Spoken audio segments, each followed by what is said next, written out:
Injured bear. Cub crawled to a playground. What this toddler did put everyone in tears. Let us know where you're watching from. If you love my content, consider supporting it with a super thanks. Also, don't forget to like and subscribe. It'll help us to remain in touch with amazing people like you. The Willowbrook playground buzzed with activity on that crisp autumn afternoon. Maple leaves danced across the ground, carried by the gentle breeze that rustled through the surrounding forest. Children's laughter filled the air as they chased each other around the brightly colored playground equipment. The metal chains of the swings creaked rhythmically, and the plastic slides gleamed under the golden afternoon sunlight that filtered through the trees. Lily Morgan, a petite 3-year-old with curly blonde hair and eyes the color of the sky above, sat contentedly in the sandbox. Her tiny fingers carefully stacked colorful blocks into a wobbly tower, her face a picture of concentration. She wore a lavender jacket over her favorite unicorn t-shirt, and her pink boots were already coated with a fine layer of sand. Every few moments she would glance up at the other children playing, then return to her block tower with renewed determination. "Higher," she whispered to herself, adding another blue block to her creation. "Make it higher." Not far from her, Lily's parents, Emma and Daniel Morgan, stood chatting with other parents. Emma kept glancing over at Lily, her maternal instinct never fully at rest, while Daniel animatedly described their recent camping trip to the group. The adults laughed at his story about forgotten tent poles, momentarily distracted from their watchful duties. "And then," Daniel continued, "I had to fashion a makeshift tent from branches and—" At the edge of the playground, where the neatly trimmed grass met the wild undergrowth of the forest, something stirred. The dense forest that bordered Willowbrook Park had always been a source of wonder and occasional concern for the community. Parents regularly warned their children not to venture beyond the playground's boundaries, telling tales of getting lost among the towering pines and ancient oaks. But today, something from the forest was venturing toward them. In the dappled shadows where sunlight struggled to penetrate the thick canopy, a small brown form moved slowly, painfully.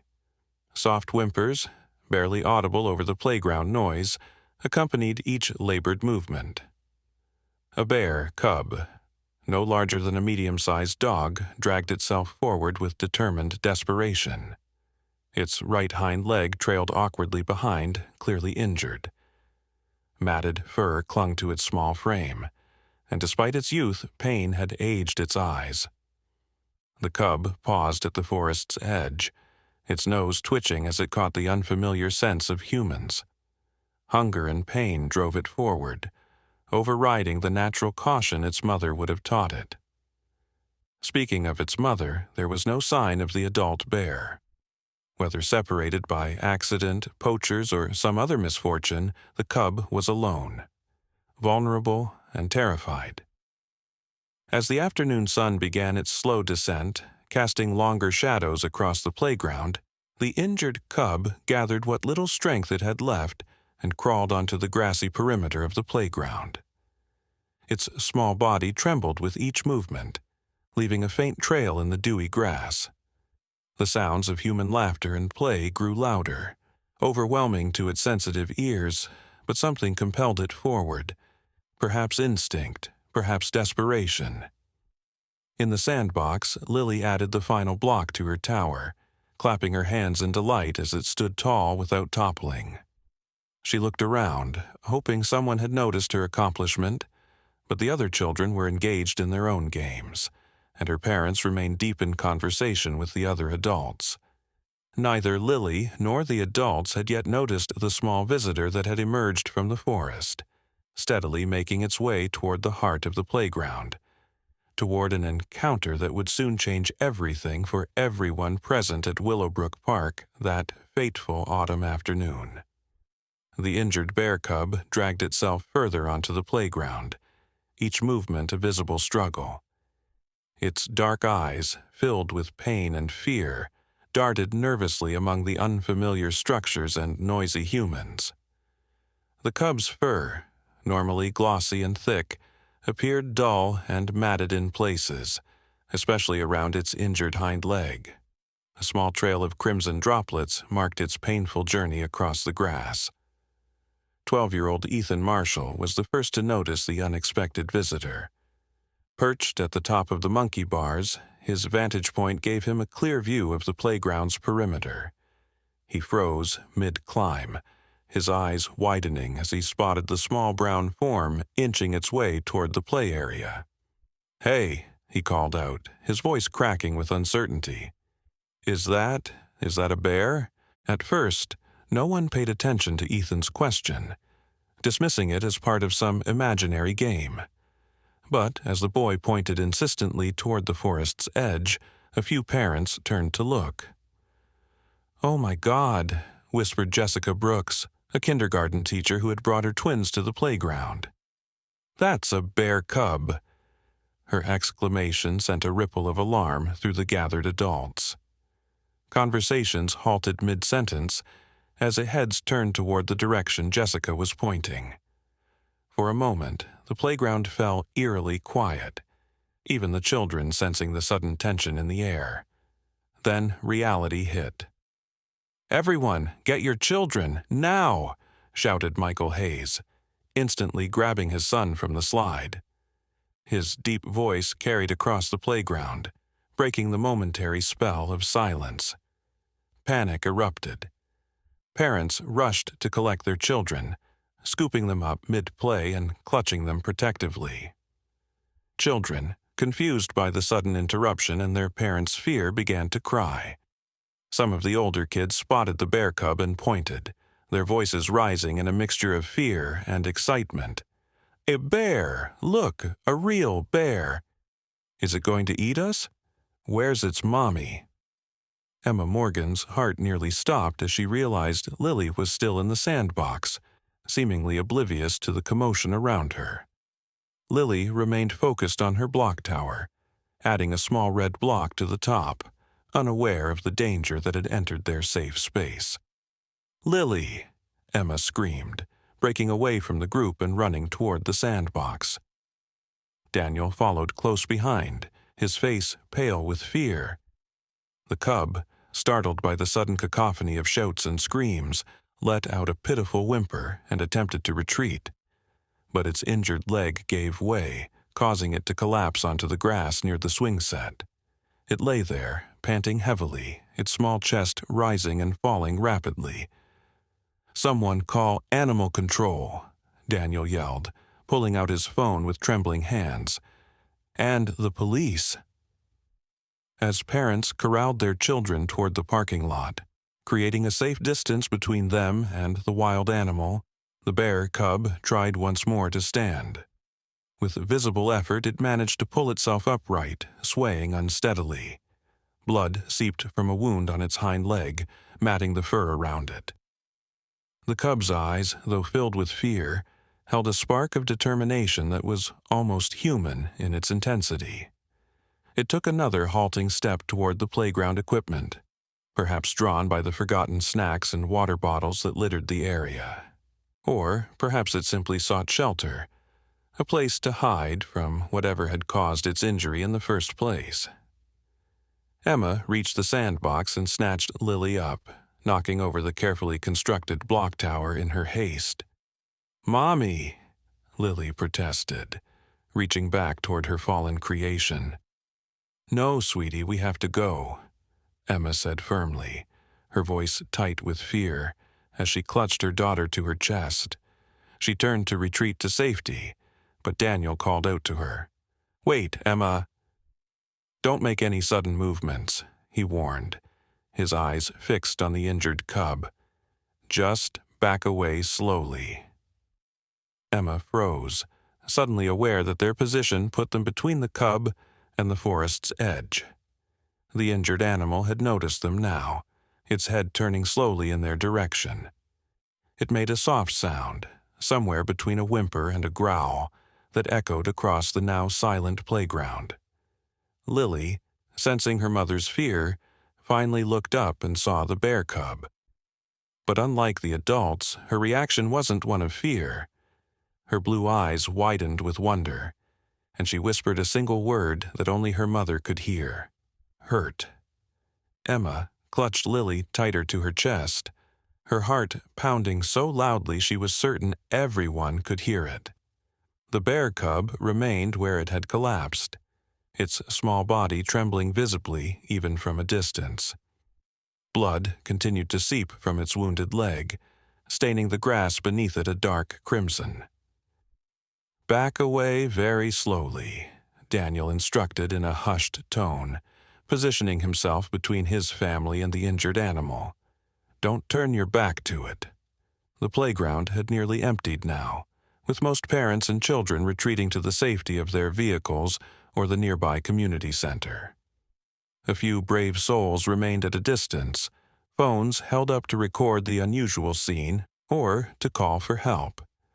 The afternoon sun cast long shadows across the playground, giving the scene an almost surreal quality. "Mommy," Lily whispered, squirming in Emma's tight grip. "The baby bear is crying." Emma shushed her daughter gently, taking another careful step backward. "Stay still, sweetheart. That animal is dangerous." But Lily continued to watch the cub with growing concern in her innocent eyes. Unlike the adults who saw danger and potential disaster, the 3-year-old saw only suffering. The cub let out another pitiful whimper, attempting to stand again, only to collapse back onto the grass.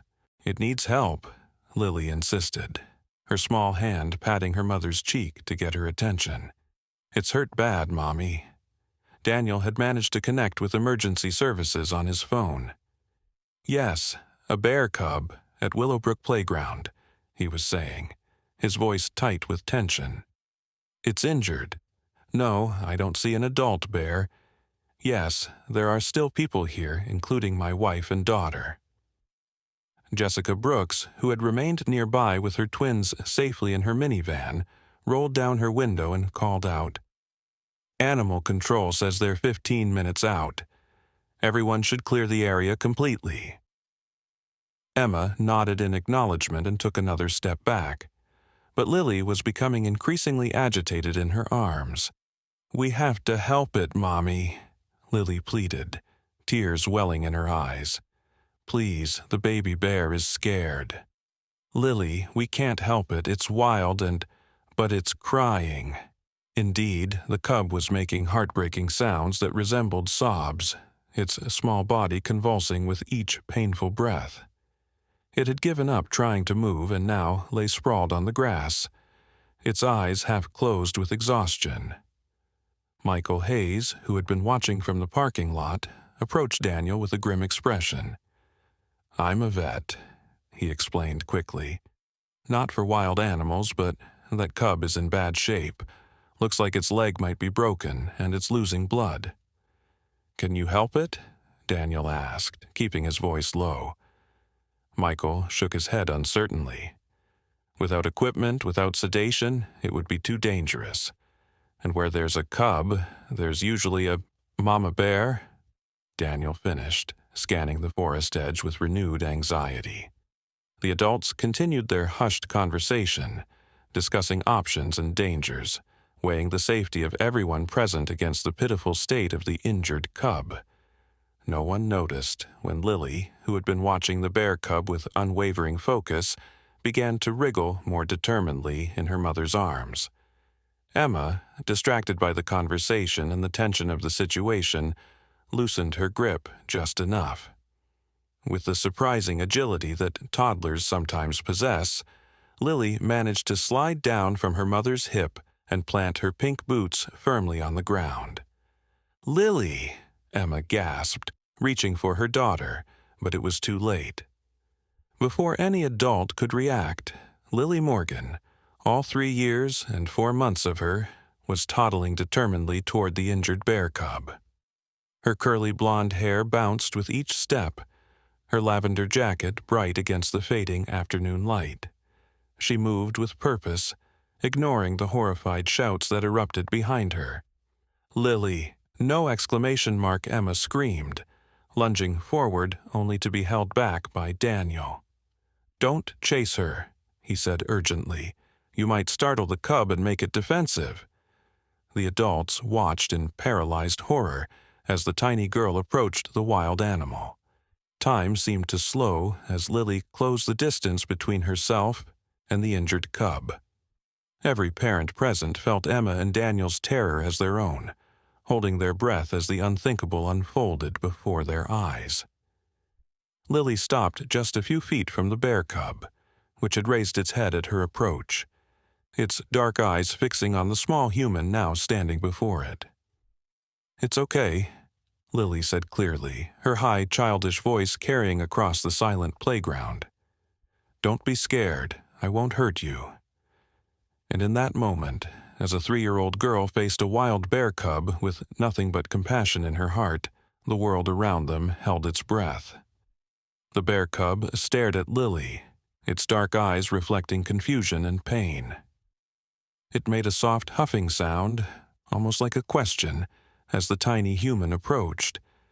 Every adult at the playground watched in horrified fascination, too afraid to move for fear of startling the wild animal into aggression. Emma's face had drained of all color, her knuckles white as she gripped Daniel's arm.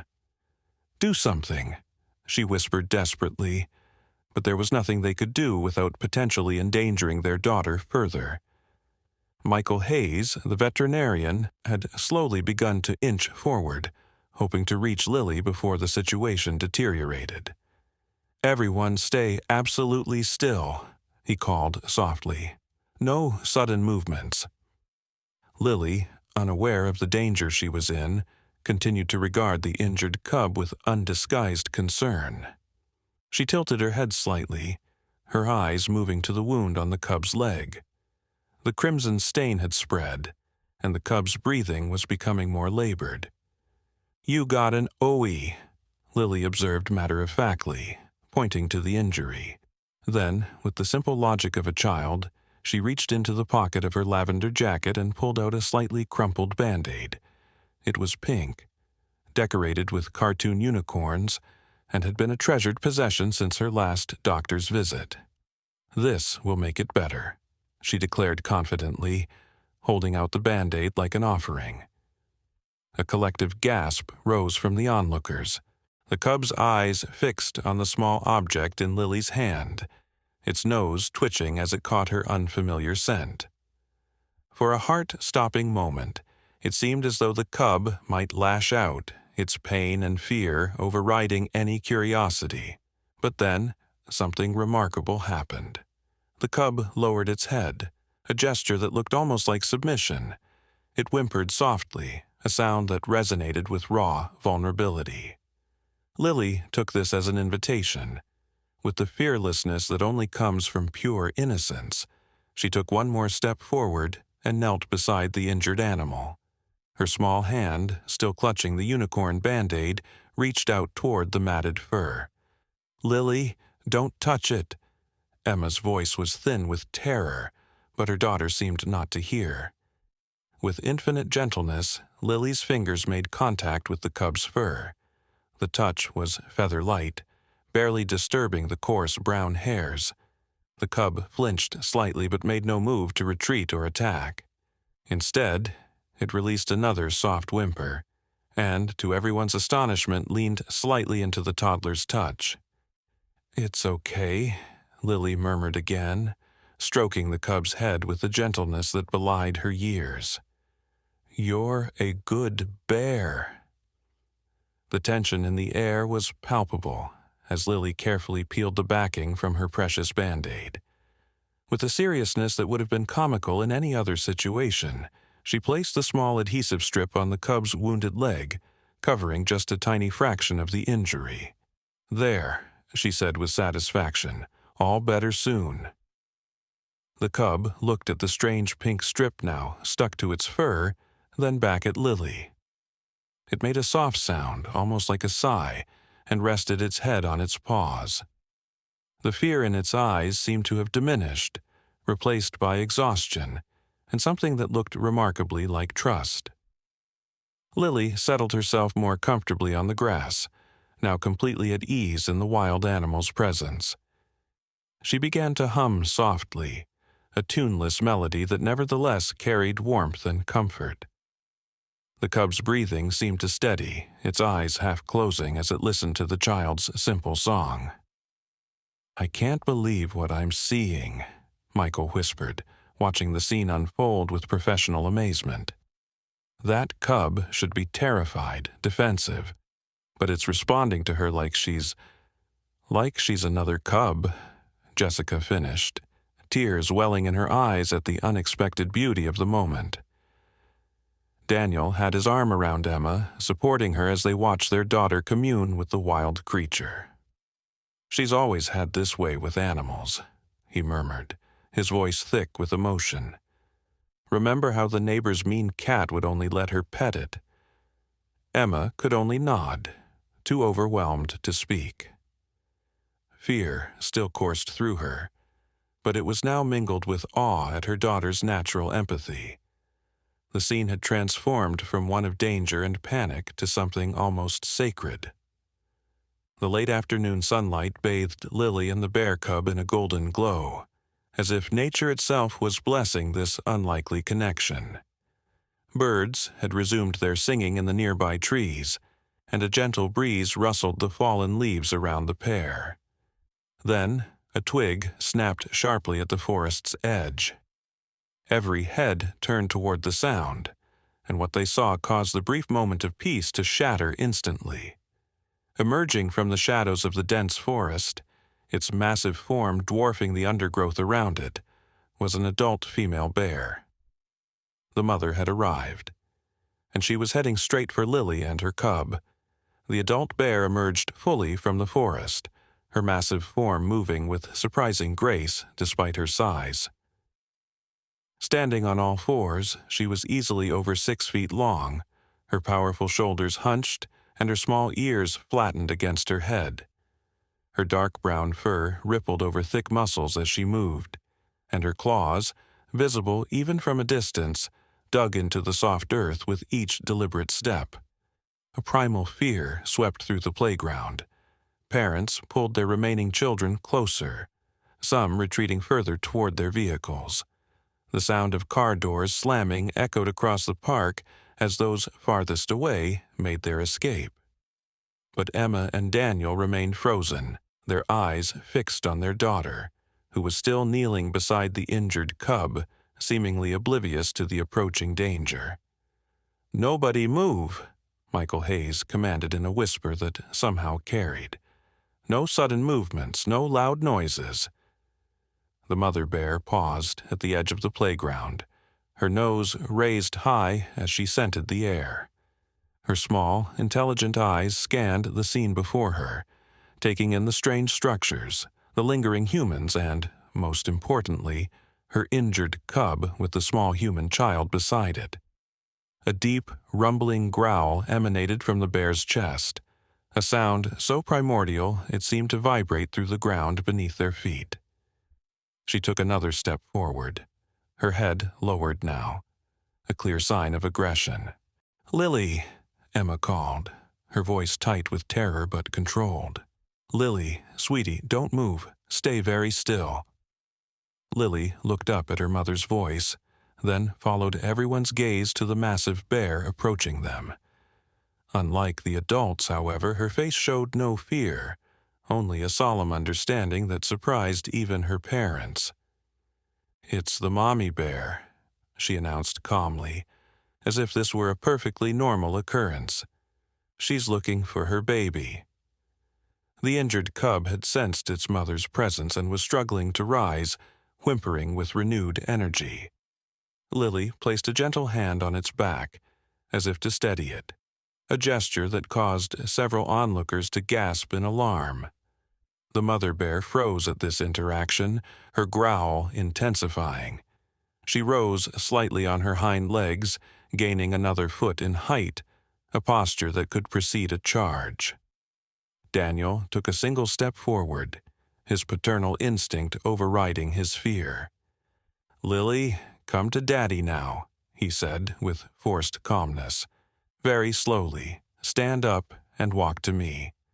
But Lily, with the incomprehensible wisdom sometimes found in the very young, seemed to understand something the adults did not. "She's scared for her baby," she said, looking directly at the mother bear with no trace of fear. "She thinks we hurt it." To everyone's astonishment, Lily began to speak to the mother bear in a soft, soothing voice, the same tone she had used with the cub. "Your baby has an OE," she explained seriously. "I gave him my special Band-Aid. He'll be okay." The mother bear dropped back to all fours, her growl subsiding slightly. Her head tilted, almost as if she were listening to the child's words.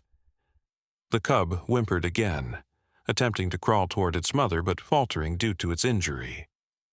What happened next would be recounted in Willowbrook for years to come, repeated so often that some would begin to doubt its truth, except for those who witnessed it firsthand. Lily, still kneeling beside the injured cub, began to hum again, the same tuneless, comforting melody she had hummed earlier. Then, with deliberate movements that somehow conveyed both respect and compassion, she scooted back slightly from the cub, creating space between herself and the injured animal. "Your mommy's here now," she told the cub gently. "She'll take care of your OE." The mother bear watched this interaction intently, her posture still tense but no longer overtly aggressive. She sniffed the air repeatedly, perhaps detecting the absence of fear in the small human scent, a stark contrast to the terror emanating from the adults around her. Michael Hayes, who had spent his career working with animals, shook his head in disbelief. "I've never seen anything like this," he whispered. "That bear should be attacking to protect her cub, but she's assessing." Indeed, the mother bear seemed caught in a moment of decision. Her natural instinct to protect her young warred visibly with her perception that this small human posed no immediate threat, might even have been trying to help. With excruciating slowness, the mother bear began to approach again, her eyes never leaving Lily.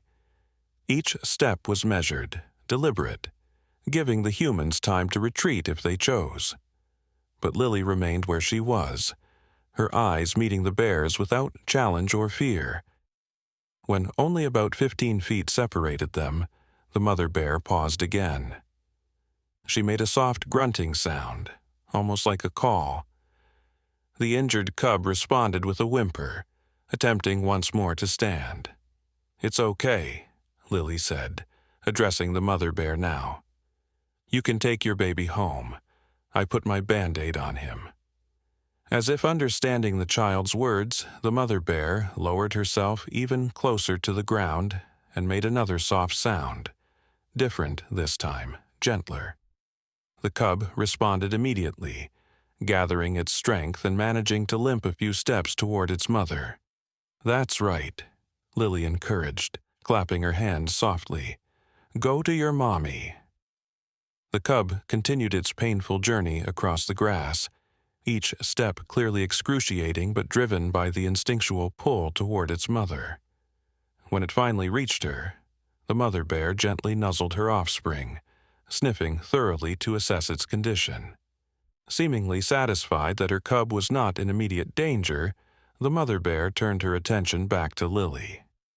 The playground fell deathly silent as the massive wild animal took one step closer to the tiny human child.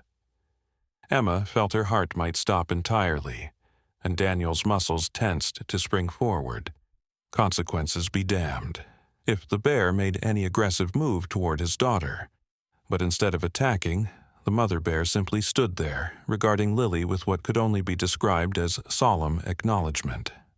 Their eyes met across the diminishing space, ancient wild instinct facing pure human innocence. And in that moment something wordless but profound passed between them. Then, in a gesture that would be discussed and debated by wildlife experts for months afterward, the mother bear dipped her massive head once, almost like a nod, before turning back to her injured cub. With gentle nudges, she encouraged the cub to move toward the forest, supporting its weight when necessary. The pair moved slowly but steadily across the playground, leaving behind small prints in the grass, one set large and purposeful, the other small and uneven. At the forest's edge, just before disappearing into the shadows, the mother bear paused. She turned her head once more, her gaze finding Lily across the playground. For a heartbeat, human and bear regarded each other again, two mothers' children, connected by a moment of pure compassion.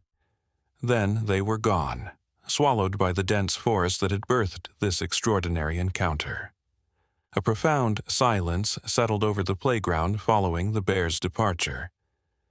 It lasted only moments before being broken by the sound of running footsteps as Emma and Daniel rushed to their daughter. Emma swept Lily into her arms, clutching her so tightly the child squirmed in protest. "Mommy, too tight," Lily complained, seemingly unaware of the emotional storm raging around her. "Oh, Lily," Emma sobbed, her whole body trembling with the delayed reaction to the danger. "Don't you ever, ever do that again. You could have been killed." Daniel wrapped his arms around both of them, his face ashen. "You're safe," he kept murmuring, whether to convince his wife or himself wasn't clear. "She's safe." The remaining onlookers began to converge on the family, their expressions a mixture of disbelief, relief, and something approaching reverence. Jessica Brooks was openly weeping, her twins clutching her legs as they stared wide-eyed at Lily. "That was the most incredible thing I've ever seen," Jessica said through her tears. "That bear could have, but it didn't. It was like it understood." Michael Hayes approached slowly, his professional composure somewhat restored now that the immediate danger had passed.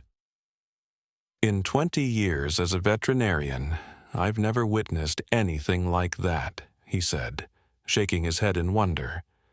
"That mother bear recognized that your daughter was trying to help her cub.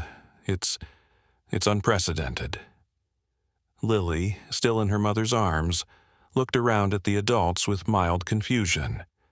"The baby bear had an OE," she explained, as if this simple fact justified everything. "And the mommy bear said thank you." Emma exchanged a look with Daniel over their daughter's head. "What do you mean, sweetie?" Emma asked, smoothing Lily's curls back from her forehead with a still trembling hand. "The big bear said thank you," Lily repeated matter-of-factly. "Not with words, but I could tell." A murmur ran through the gathered crowd. The child's interpretation of the bear's nod-like gesture matched what many of them had thought they'd seen but had been afraid to voice, fearing it sounded too fanciful, too human. "Out of the mouths of babes," an elderly man at the edge of the group commented, his voice gruff with emotion. The wail of sirens interrupted the moment as police cars and an animal control van pulled into the parking lot. The officials emerged, looking expectantly for the emergency they'd been called to address. "You just missed them," Michael called, gesturing toward the forest. "The bears returned to the woods." "Bears? Plural?" The animal control officer, a woman in her 50s with a weathered face, approached with a concerned expression. The report mentioned an injured cub, but if there was an adult as well— "A mother and cub," Daniel confirmed, his arm still protective around his family. "The cub was injured, broken leg, we think, and some bleeding. The mother came looking for it." The officer's eyebrows rose. "And no one was hurt? That's unusual. Mother bears are extremely protective." "It was the little girl," Jessica said, pointing to Lily. "She approached the cub before anyone could stop her. She wasn't afraid, and somehow the bears weren't either." The officer looked skeptical until others in the crowd began to nod and offer their own accounts of what they'd witnessed. cell phones were produced, showing video clips captured from various angles and distances. The officer watched one such clip with widening eyes. "I'll need copies of all these videos," she said finally, "and statements from everyone who witnessed this. The Wildlife Department will want a full report."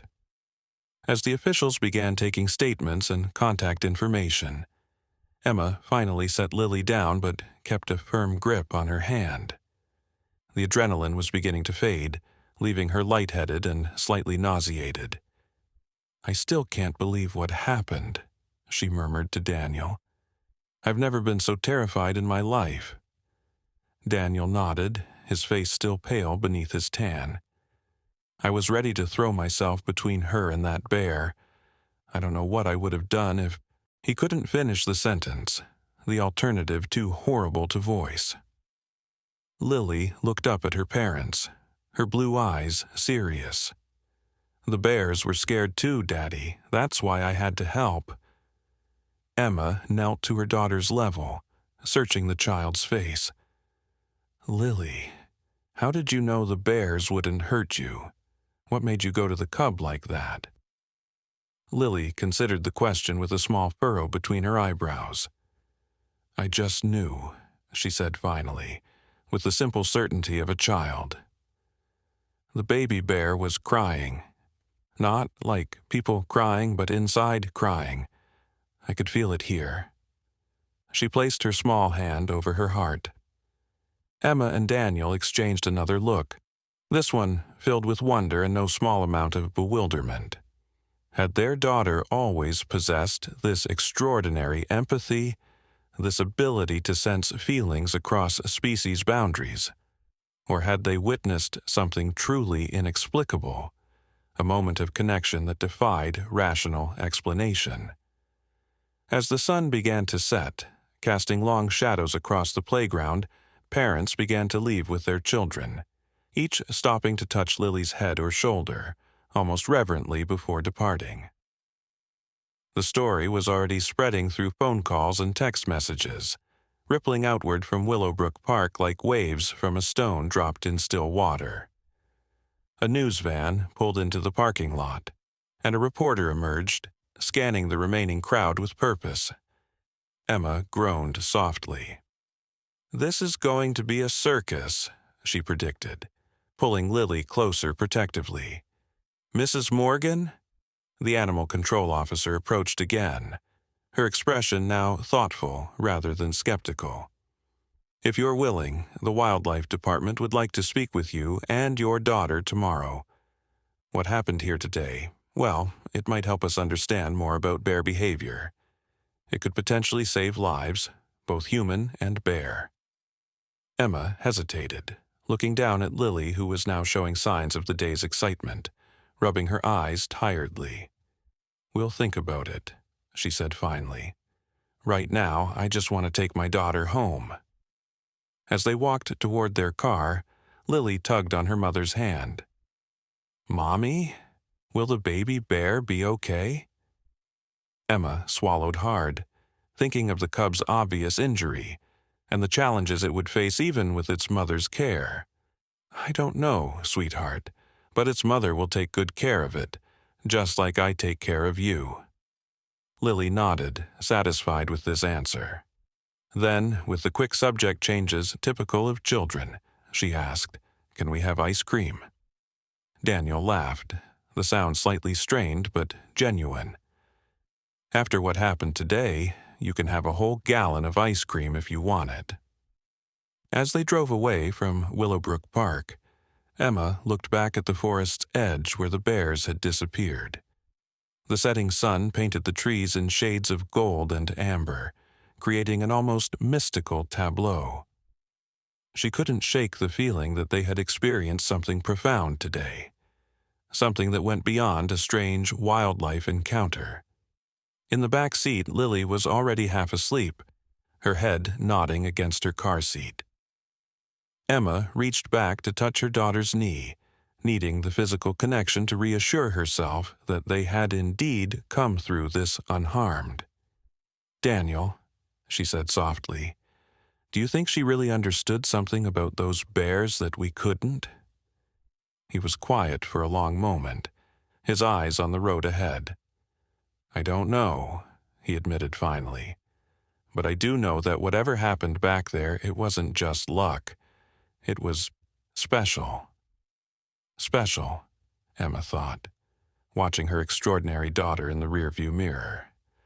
That was one word for it. Miraculous might be another. By the following morning, the story of Lily Morgan and the bears had spread far beyond Willowbrook. Local news stations ran the cell phone footage on continuous loop, each replaying the heart-stopping moment when the tiny blonde girl approached the injured cub, followed by the almost mystical encounter with the mother bear.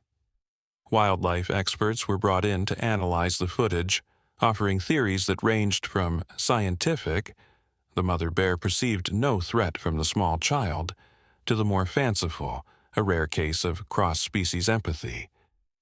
Social media exploded with shares and comments, the hashtag number #BearGirlLily trending by mid-morning. Emma sat at their kitchen table, scrolling through her phone with growing disbelief as messages poured in from friends, family, and complete strangers. Daniel paced nearby, on the phone with yet another news outlet requesting an interview. No interviews today," he was saying firmly. "My daughter is 3 years old. This is overwhelming enough without cameras in her face." Lily herself seemed entirely unaffected by her newfound fame, contentedly coloring at the coffee table, occasionally looking up to smile at her parents. She had slept peacefully through the night, with no nightmares about bears or danger, a stark contrast to Emma, who had startled awake repeatedly, heart racing as she checked on her daughter. "I just don't understand how she can be so calm about all this," Emma whispered to Daniel, as they watched Lily carefully select a blue crayon for her drawing. "She was face to face with wild bears yesterday.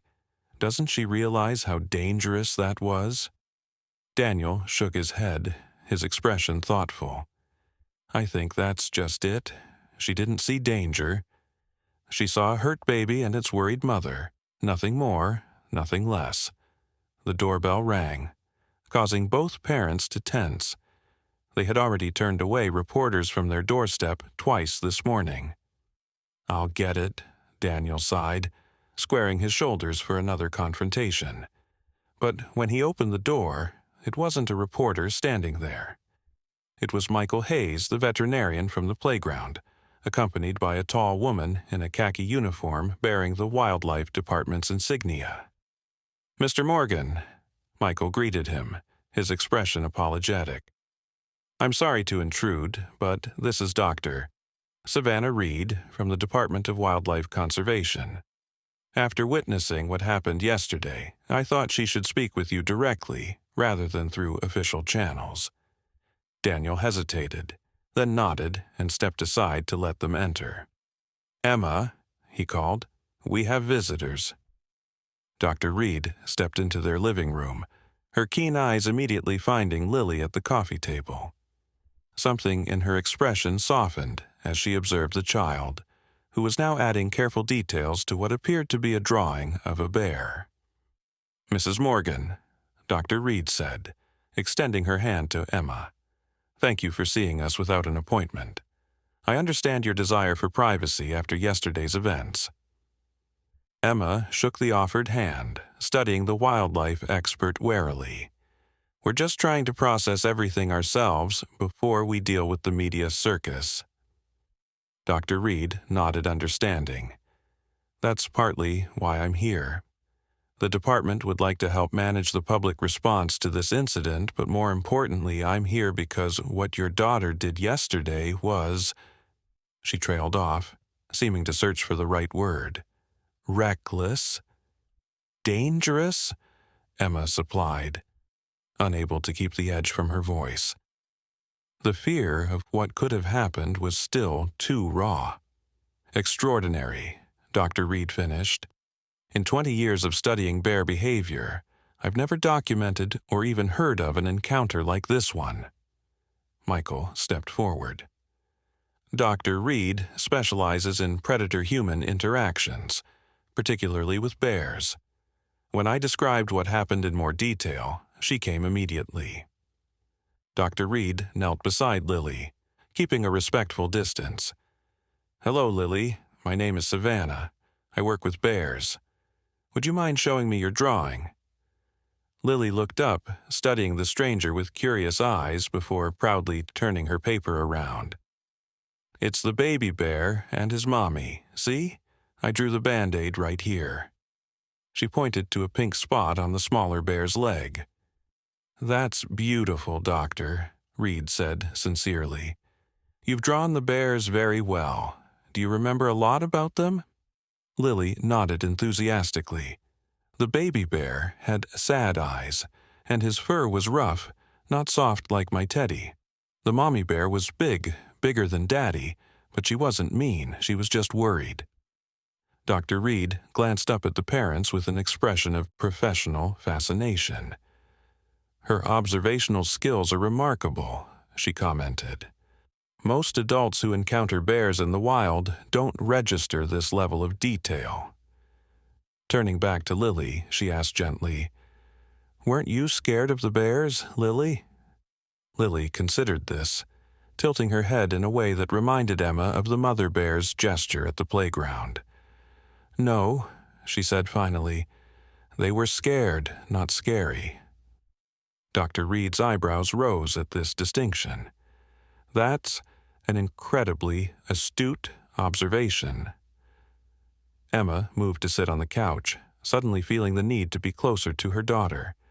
"Dr. Reed, why exactly are you here? Is Lily in some kind of trouble for approaching a wild animal?" "Not at all," the wildlife expert assured her. "In fact, I'm here with a rather unusual request." She reached into her bag and pulled out a folder. "The cell phone videos from yesterday are helpful, but limited. We'd like your permission to take Lily back to Willowbrook Park under completely controlled circumstances to see if we can better understand what happened between her and those bears." "Absolutely not," Daniel said immediately, his voice firm. "You want to use our 3-year-old as some kind of bear whisperer experiment? That's insane." Dr. Reed held up a placating hand. "Not an experiment, Mr. Morgan, and certainly not with actual bears present. We've identified the bears from yesterday. The cub's injury is distinctive.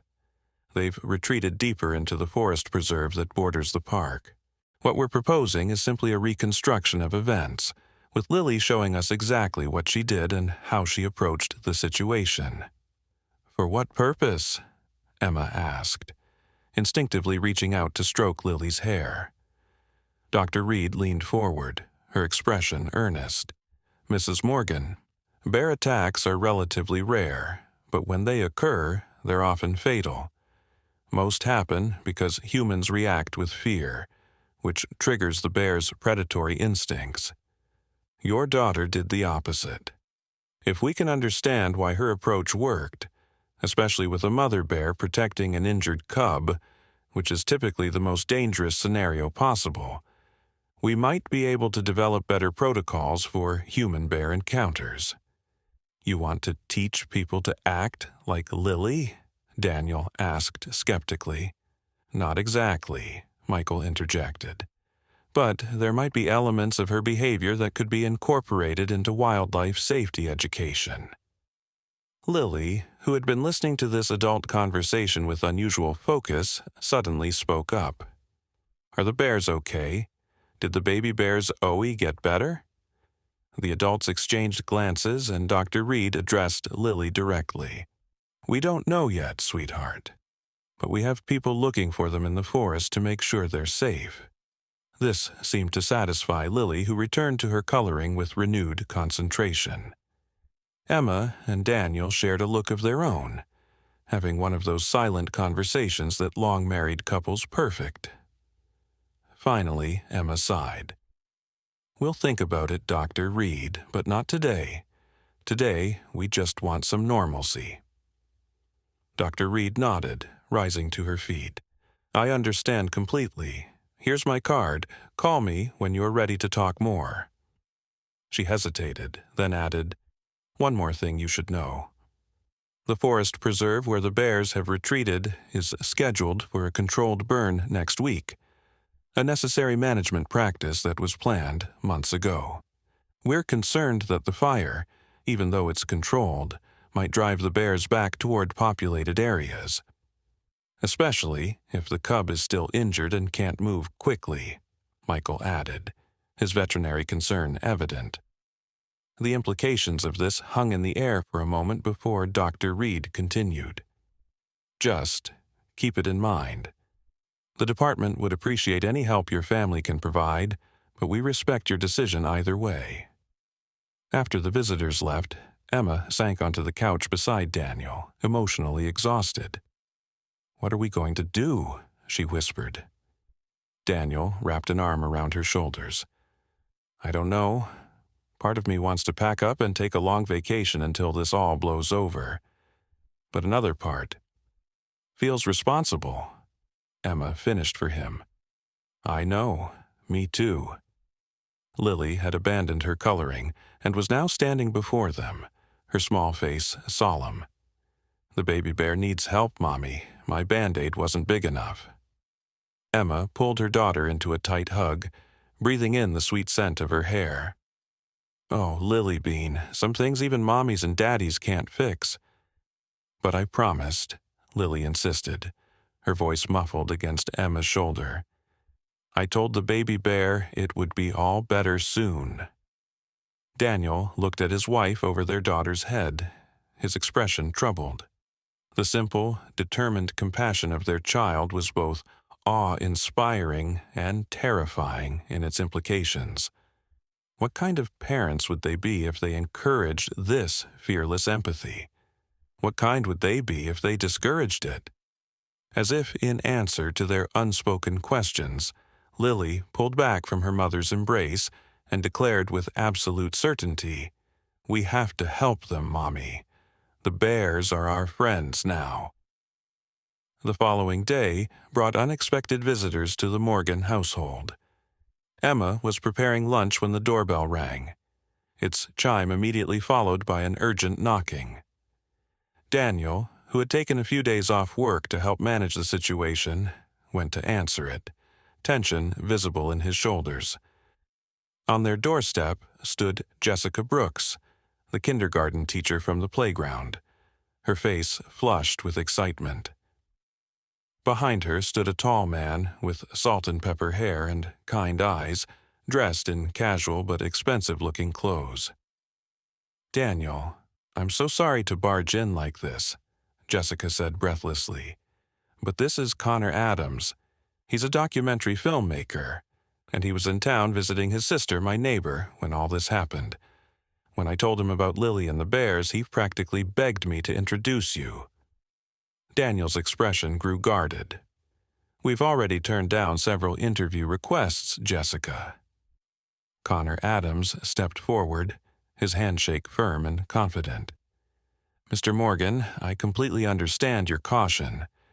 The media can be intrusive and sensationalistic. But what I'm proposing is something different. A thoughtful documentary exploration of your daughter's experience, approached with sensitivity and scientific curiosity." "Come in," Emma called from behind Daniel, curiosity overriding her initial wariness. "At least hear him out, Daniel." They settled in the living room, where Lily was building an elaborate structure with blocks, occasionally making soft growling noises as she played. Connor watched her for a moment before turning to her parents. "I've spent 15 years documenting human-wildlife interactions around the world," he explained. "My last film was about elephant orphans in Kenya, forming bonds with their human caretakers. What happened with your daughter and those bears? It's a once-in-a-lifetime story about cross-species empathy." "We're not interested in making our daughter a spectacle," Emma said firmly. "She's 3 years old. She doesn't understand any of this attention." Connor nodded. "I respect that completely. My approach would be minimally invasive, observational, rather than performative. And there's something else you should know. He pulled out his phone and showed them a video, clearly taken with professional equipment rather than a cell phone. On the screen was footage of the forest bordering Willowbrook Park, shot from a respectful distance using a telephoto lens. And there, moving slowly among the trees, were the bears from the playground, the mother carefully guiding her injured cub, occasionally stopping to nudge it gently when it faltered. "You found them," Daniel breathed, leaning forward to see better. "My assistant and I spent yesterday tracking them," Connor confirmed. "The cub's injury is serious, a deep laceration and likely a fracture, as your veterinarian friend suggested.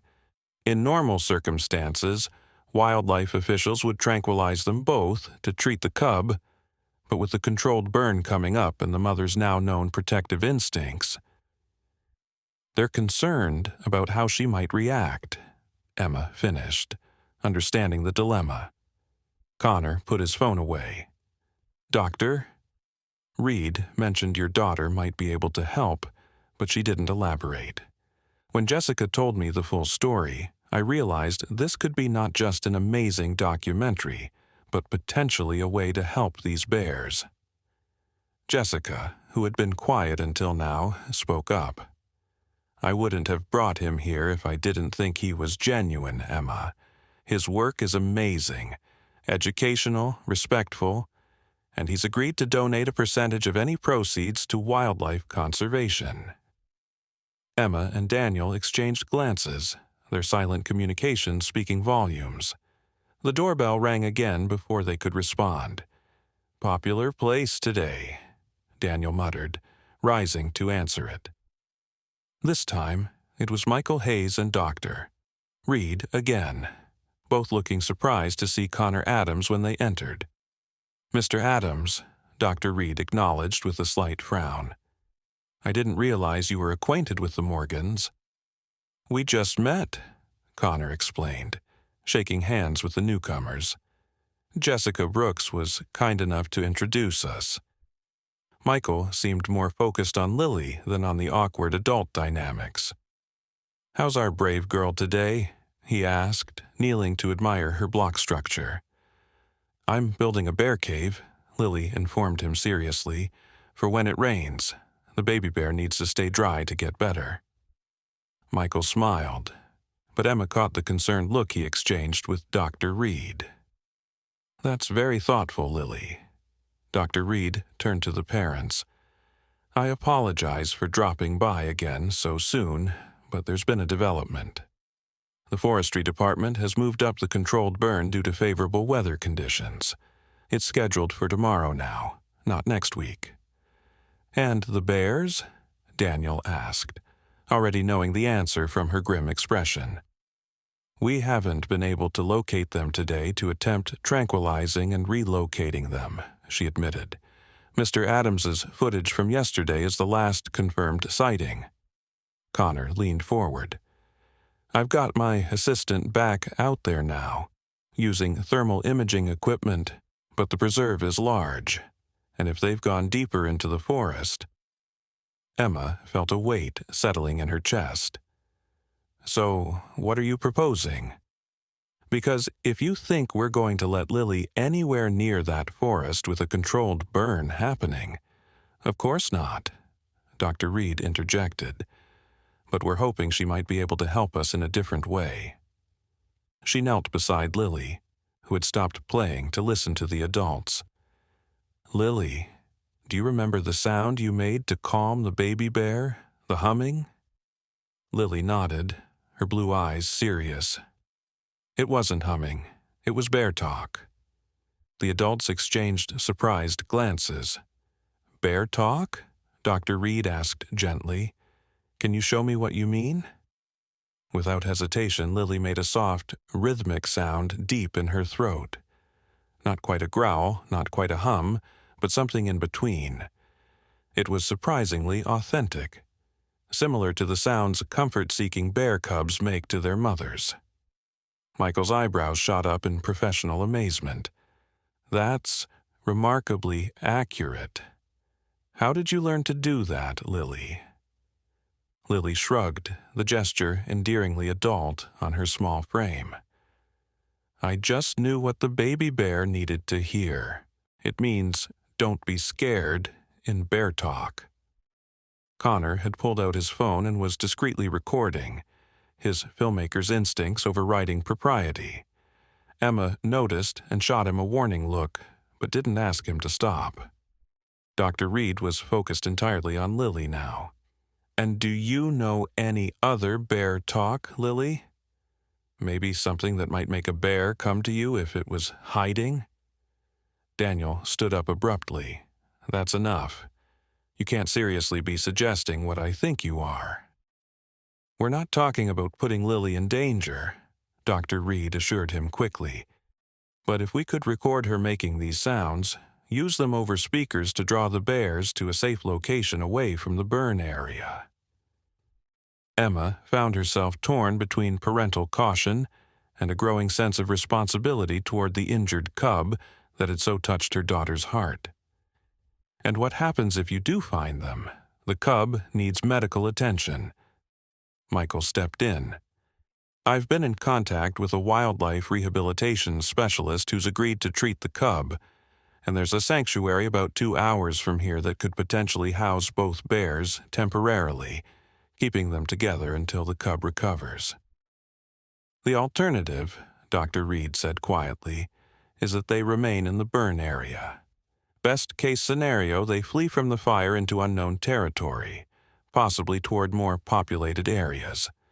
Worst case, ... She didn't need to finish. Everyone understood the stakes. Lily, who had been listening with unusual focus for a 3-year-old, suddenly spoke up. The baby bear is scared again. I can feel it. A chill ran through the room at her words. Emma found herself believing her daughter without question, though the rational part of her mind protested such an impossible connection. Connor broke the silence. I have an idea that might satisfy everyone's concerns. My team has high-quality audio equipment. We could record Lily's bear talk here in safety, then use it in the field.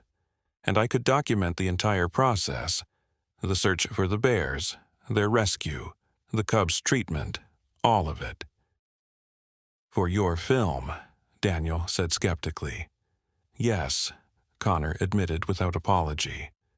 But also to create something meaningful. A record of an extraordinary connection between a child and wild creatures that most adults would fear. And if it helps save these bears in the process. Emma looked at her daughter, who had returned to building her bear cave with focused determination. There was something in Lily's demeanor that gave her pause, a sense that her child understood more about the situation than her age should allow. Lily, she asked gently, do you want to help the baby bear and its mommy find a safe place to stay? Lily looked up, her expression solemn. They need to go away from the fire, Mommy. It's coming soon. Another chill rippled through the room. No one had mentioned the word fire in front of Lily. How do you know about the fire, sweetheart? Daniel asked, keeping his voice carefully casual. Lily returned to her blocks. The forest told me. In my dream last night. It's scared too. The adults exchanged uneasy glances. Connor was openly filming now, his journalistic instincts overriding everything else. Mr. Adams, Emma said sharply, if you're going to document this, we'll need some guarantees about how Lily is portrayed and full approval rights over any footage used. Connor nodded immediately. Of course, I'll have contracts drawn up today. Nothing would be released without your explicit approval. Daniel still looked unconvinced, but when he met Emma's eyes, something passed between them. An acknowledgement that they had stumbled into something larger than themselves, larger than their concerns about privacy and normalcy. All right, Daniel said finally. We'll help with the recording. But that's it for now. No promises beyond that. Dr. Reed's relief was palpable. Thank you. This could make all the difference. She turned to Lily with genuine admiration. You're a very special little girl, Lily Morgan. Lily looked up from her blocks, her blue eyes holding wisdom far beyond her years. The bears are special too, she said simply. They just need someone to listen. As the adults began discussing logistics, Emma felt a strange mixture of pride and trepidation. Her daughter possessed an empathy so pure and instinctive it had bridged the gap between species, between human reason and wild instinct. It was beautiful and terrifying all at once. Outside, dark clouds had begun to gather on the horizon, as if the weather itself was responding to the urgency of their mission. A storm was coming, both literally and figuratively, and the Morgans had somehow found themselves at its center.